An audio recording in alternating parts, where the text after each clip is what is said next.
For this problem, we're going to use our transformation techniques to graph some functions. We're going to graph each function using the techniques of shifting, compressing or stretching, and reflections. We're going to start with the graph of the basic function, then we're going to show all stages.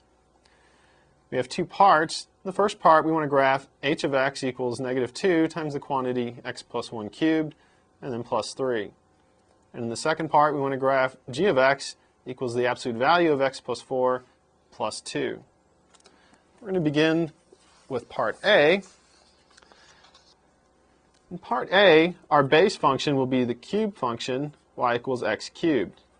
So we're going to go ahead and graph by hand this basic function. I'm just going to plot a couple of points. We want to notice that our scale is different for the y-axis and the x-axis. Here we're using a scale of 1/2, and here we're using a scale of 2. It's going to be important when we plot our points. We're going to start with x equal to 0. If x equals 0, then y equals 0. And so we have this point, 0, 0. If we let x equal 1, 1 cubed is 1. Remember, our scale is 1/2. So when x is 1, y is also 1. So we have the point 1, 1. Go the other way, and we'll let x equal -1. -1 cubed is -1. Go over to -1, down 1. And so we have the point -1, -1.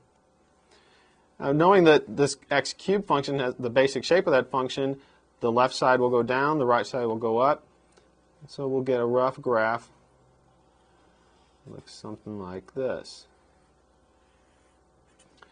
And so there's the graph of our base function, x cubed.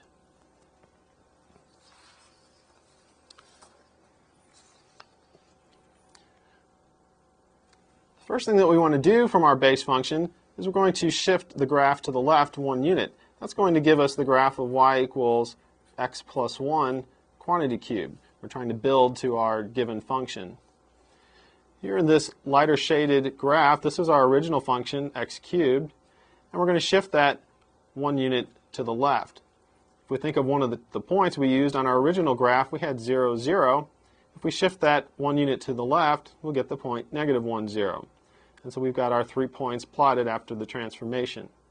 So here's the graph of y equals x plus 1 quantity cubed.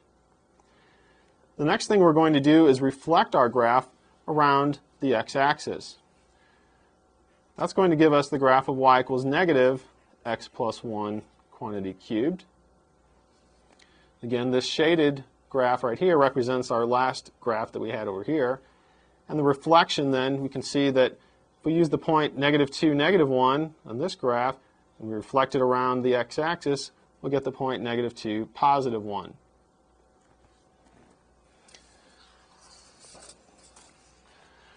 Our next step is to multiply by 2. That's going to be a vertical stretch by a factor of 2.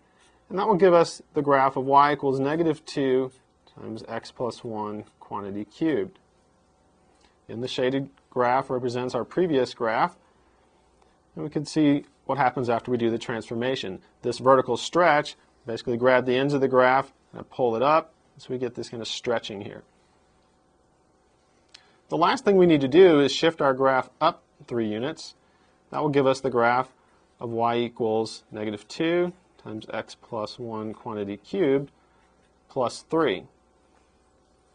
And the shaded graph is our graph from over here. If we pick one of these points, say -2, 2, if we shift that up 3 units, we're adding 3 to the y coordinate, so we'll get the point -2, 5. So you can see we're taking this lightly shaded graph and just shifting it up 3 units. And this is our final graph. This is the graph of h of x. Now let's graph the function in part B.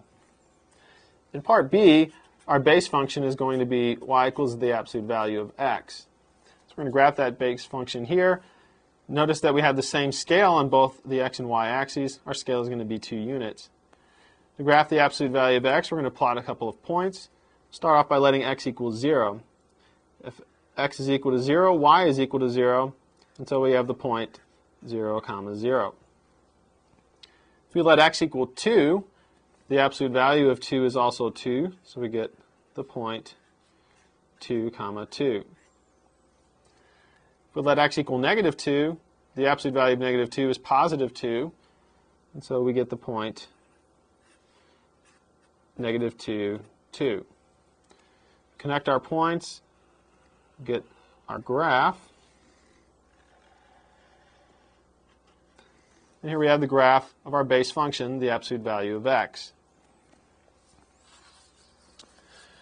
The first thing we'd like to do with our base function is to shift that graph 4 units to the left. That will give us the graph of y equals the absolute value of x plus 4. This lightly shaded graph represents our base function, and then this graph represents our base function shifted 4 units to the left. If we look at one of our points, for instance the origin, on our base graph we had the point 0, 0. If we move 4 units to the left, we get the point negative 4, 0. The last thing we need to do is to shift this graph up 2 units.